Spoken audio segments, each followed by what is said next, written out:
Join Stella Academy, Goa's best coaching for IIT, JEE and medical exam preparation. Best online learning experience only at Stella Online Courses. Call us now. चॅनलाचेर खंय करया open पब्लिकाक कितें debate पब्लिकाचे 10 क्वेश्चनां आसतलीं म्हाका हाडून तूं पयलीं explain कर तुवें आतां गोंयभर भोंवलो मरे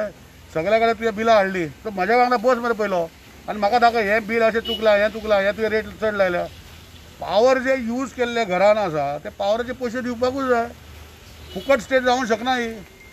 घरान बसले म्हूण पावर यूज केले पूण आमी सांगून जालें आमी घरा बस म्हणलें सरकारान कित्याक पॅन्डेमीक तशें आसा लोकां मदें भोंवले जाल्यार ते आनी त्रास जातले म्हूण आमी घरान बस म्हणलें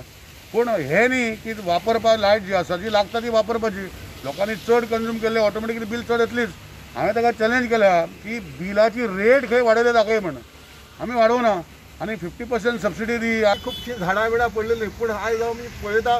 हितूंतल्यान सुद्दां वाट काडीत इलेक्ट्रिसिटी डिपार्टमेंट सगळ्यांक सुरळीत लायट दिता आनी त्याच प्रमाणे हे जे ट्रान्सफॉर्मर हे बसोवपाचें काम जें आसा हें सुद्दां जोरान आसा आयज हांगसर सावड्ड्या लोकसंख्या वाडलेली आसा घरांय वाडलेलीं आसा ते पळोवन हांगा हो ट्रान्सफॉर्मर खुबशे पयलीं बसोवपाचो आसा